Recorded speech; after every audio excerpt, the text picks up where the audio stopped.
नमस्कार।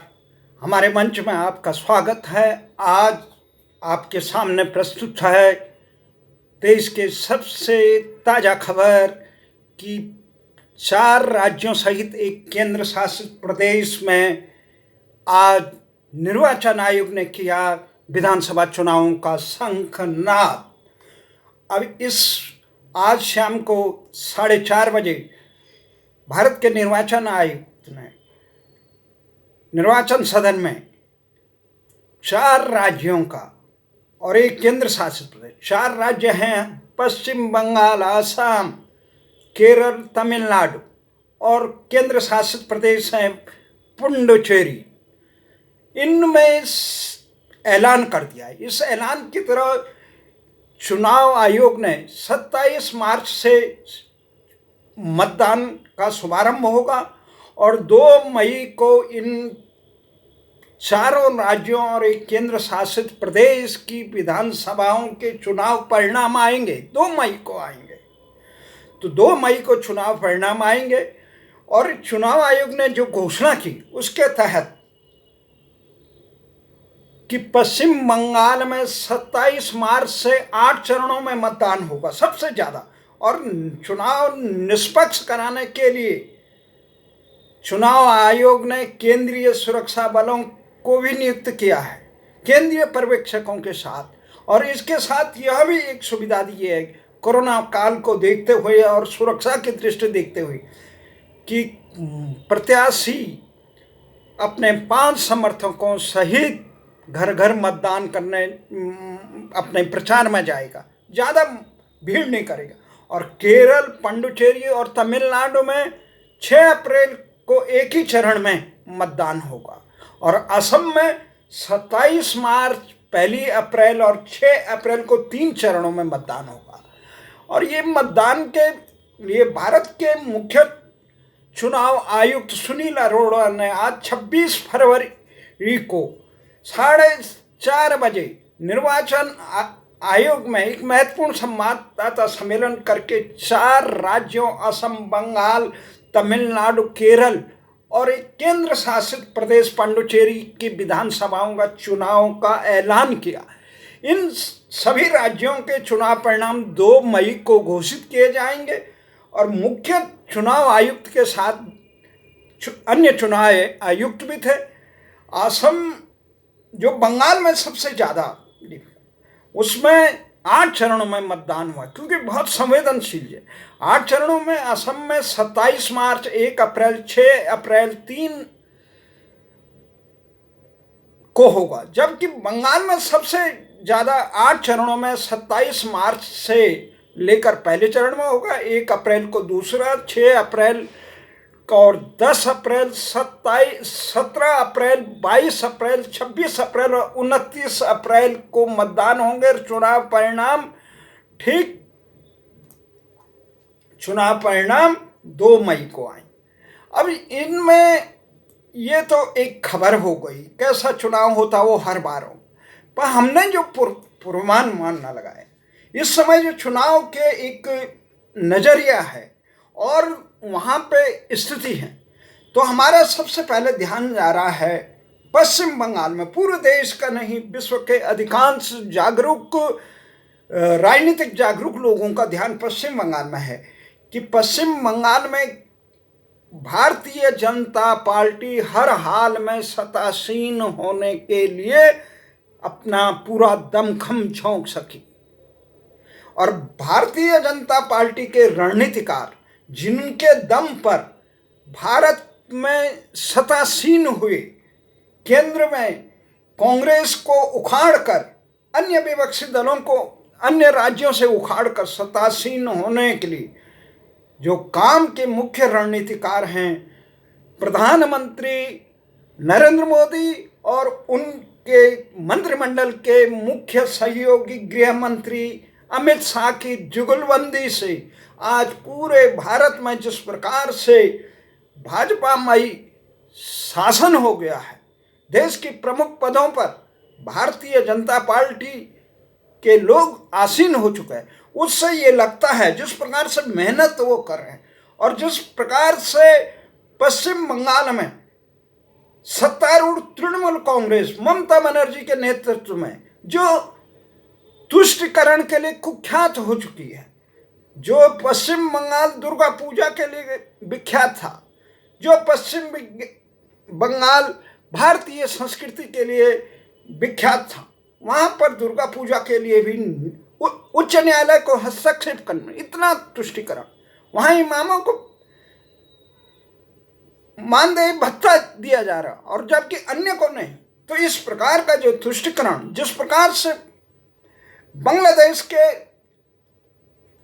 लाखों लाख घुसपैठिए वहां घुस चुके हैं और वहां से कानून व्यवस्थाएं ठप हो चुकी है और एक तरफा जो नजरिया है सत्ता के मोह में इस प्रकार नजर, वहां भारतीय जनता पार्टी ने पूरे दमखम से लोकसभा चुनाव में वहां पे सत्तारूढ़ 3 दशक तो सत्तारूढ़ रही वामपंथी हाशिए में पड़ गई, एक प्रकार से कांग्रेस एक प्रकार से हाशिए में पड़ गई।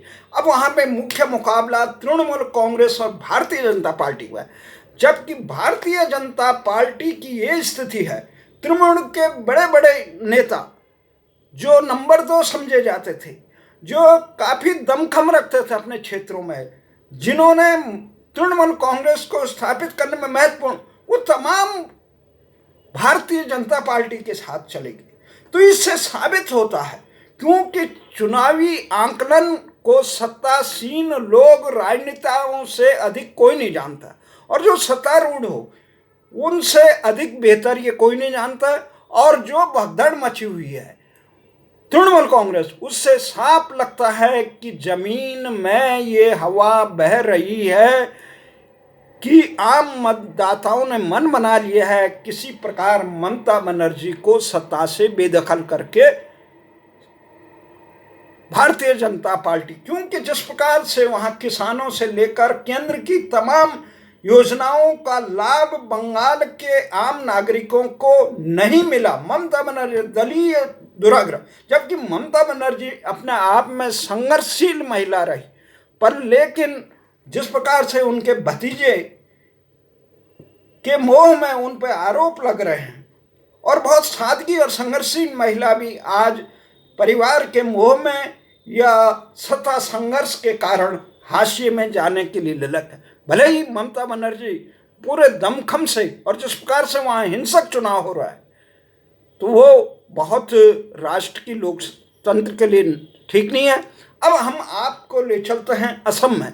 असम में इस समय बहुत जबरदस्त ढंग से, जिस ढंग से असम विधानसभा 126 सदस्यीय असम विधानसभा में होने वाले चुनाव में इस समय भारतीय जनता, पिछले चुनाव में भारतीय जनता पार्टी ने असम गण परिषद से लेकर बोडो से लेकर कई लोगों को अपने पक्ष में रखा और कांग्रेस को सत्ता से बेदखल किया। तो अब भारतीय जनता पार्टी पुनः असम में सत्तासीन जो सर्बानंद सोनोवाल के नेतृत्व में 126 सदस्य विधानसभा सीट में भारतीय जनता पार्टी हर हाल में बरकरार अपनी सत्ता बरकरार रखना चाहती है। और जिस प्रकार से वहाँ कांग्रेस पुनः सत्तासीन होने के लिए लालायित है, वो सोच रही है कि नागरिक रजिस्टर और ये तमाम एनसीआर से लेकर ये जो भारतीय मूल के जो बाहर से आए हुए लोगों को नागरिकता देने के प्रकरण में वहाँ की जनता कांग्रेस का साथ देगी, ये दिशा भ्रम है। कांग्रेस पूरे दमखम से चुनाव में लड़ती है, उस दिशाहीनता केवल तुष्टिकरण और क्षुद्र मुद्दों को लेकर वो करती है और बहुत ईमानदारी से चुनाव प्रचार कांग्रेसी नेता नहीं करते हैं। इस कारण कांग्रेस दोबारा सत्तासीन हो ऐसी आशा नहीं लगती है। और असम के हुए लोकसभा चुनाव में 14 में से 9 लोकसभा पर भारतीय जनता पार्टी जीती थी और 3 पर कांग्रेस जीते थे। पश्चिम बंगाल में हमने बता दिया 294 वाली विधानसभा सीटों में से अब इस समय पूरे कांटे का टक्कर है और भारतीय जनता पार्टी हर हाल में पूरे दमखम से चुनाव लड़ती है। वो जीतने के यहाँ पे 6400 से अधिक बूथ संवेदनशील माने गए हैं और यहाँ पश्चिम बंगाल की जनसंख्या ये 9 करोड़ के आसपास है, 88,000 वर्ग किलोमीटर है ये। और तमिलनाडु में 7 करोड़ जनसंख्या वाले तमिलनाडु में बहुत बड़ा राज्य है। यहाँ के इस समय द्रविड़ राजनीति का केंद्र रहा तमिलनाडु। वहाँ पे इस समय पहला चुनाव है जो अन्ना द्रमुक के प्रमुख जयललिता और द्रमुक के प्रमुख करुणानिधि के निधन के बाद उनके अभाव में लंबे दशक तक 2-3 दशक से इस प्रकार के बाद पहली बार ये चुनाव हो रहा है जिसमें इन दोनों महारथियों के न होने के बाद तमिलनाडु की जनता अपने भाग्य विधाता का चुना। अब इस समय भारतीय जनता पार्टी यहाँ प्रवेश करना चाहती है राजनीति में। अभी द्रविड़ राजनीति में भारतीय जनता पार्टी प्रवेश नहीं कर पाई, वो धीरे धीरे प्रवेश करी। परंतु इस समय जिस प्रकार से शशिकला जेल से बाहर आई और उन पे आरोप था कि जयललिता को शिकंजे में रखने का, उससे और उनका प्रभाव भी अन्ना द्रमुक के कई गुटों पर है, नेताओं पर।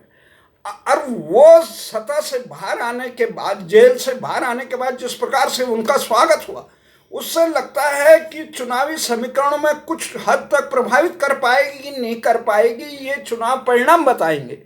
परंतु करुणानिधि के बाद उनके बेटे स्टालिन के नेतृत्व में किस प्रकार से तमिलनाडु की जनता स्टालिन के हाथों में सत्ता सौंपती है, या पलानी स्वामी जो मुख्यमंत्री हैं इस समय अन्ना द्रमुक के, उनके हाथों में सत्ता सौंपती है, ये चुनाव ही बताएगा।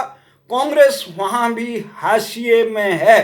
केरल के चुनाव में भले ही भारतीय जनता पार्टी ने इस समय चुनाव से पहले ही मेट्रोमैन श्रीधरन का नाम मुख्यमंत्री के लिए उछाला, पर लेकिन मुझे नहीं लगता है कि इस समय भारतीय जनता पार्टी वहाँ पर सत्ता में काबिज होने की स्थिति में है। भारतीय जनता पार्टी वहाँ पर अपनी उपस्थिति तो दर्ज करा सकती है, पर वहाँ मुख्य टक्कर वामपंथी मार्क्सवादी कम्युनिस्ट पार्टी के नेतृत्व वाली वामपंथी दल और कांग्रेस के बीच में है। यहाँ 3 करोड़ के आसपास की आबादी है जो केरल की, और यहाँ पर वामपंथी इस समय सत्तासीन है। और वामपंथी मुख्य दलों ने गत चुनाव में 91 सीट, कांग्रेस को 47, भाजपा को 1 सीट मिली थी। भाजपा भी यहाँ की राजनीति में प्रवेश करने, और कांग्रेस जो इस समय वहाँ पे चुनाव लड़ना चाहती है, कांग्रेस का सबसे प्लस पॉइंट एक ये नज़र आ रहा है कि कांग्रेसी नेता राहुल गांधी वहीं से सांसद हैं केरल से, तो उसका कितना लाभ कांग्रेस ही उठाते हैं। परंतु ऐसा लगता है वामपंथी अपनी राजनीति, अपनी सत्ता बचाने में, खासकर जिस प्रकार से वहाँ पे वामपंथी सरकार, एक सोना घोटाला हुआ था, तस्करी का हुआ था, उसमें मुख्यमंत्री के आसपास के लोग जिस ढंग से इस संदेह के घेरे में आए थे, उससे लगता है अगर कुछ जनता का मोह भंग हुआ और केरल में कांग्रेस की सरकार आई तो ये नहीं कह सकते। परंतु ये साफ है वामपंथी दल आज भी बूथ मैनेजमेंट के हिसाब से कांग्रेस से बेहतर हैं तमिलनाडु में। और तमिलनाडु में नहीं कह रहा हूँ मैं, केरल में, तो केरल में जिस प्रकार से अभी वहाँ मजबूत है। और पांडुचेरी की जहाँ तक स्थिति है, पांडुचेरी में तमिलनाडु की ही राजनीति चलती है। वहाँ कांग्रेस इस समय असफल रही, 15 सीटें आने के बाद 30 सदस्यीय विधान सभा में वो 15 सीट लाने के बाद अपने विधायकों को संतुष्ट नहीं कर पाई। जनता ये कांग्रेस के इस प्रकार के कमजोर नेतृत्व को किस प्रकार से विधानसभा चुनाव में दंडित करती है, पुरस्कृत करती है, ये तो चुनाव परिणाम बताएंगे। लेकिन ऐसा लगता है कि जो एनआर कांग्रेस है वहाँ, जिसे 8 सीटें मिली थी, वो द्रमुक के साथ मिलती है या अन्ना द्रमुक के साथ, ये निश्चित करेगा तमिलनाडु के चुनावों की काफ़ी छाप पुडुचेरी पर। इस प्रकार से विधानसभा के चुनाव के परिणाम 2 मई को आएंगे और इससे साफ हो जाएगा। हमारा यही पूर्वानुमान है कि भारतीय जनता पार्टी बंगाल और असम में सत्तारूढ़ हो जाएगी, वहीं तमिलनाडु में द्रमुक और उनके सहयोगी पुडुचेरी में, और वहीं केरल में वामपंथी दल और कांग्रेस के बीच कांटे का टक्कर है। वामपंथियों की भाव अधिक है। जय हिंद। जय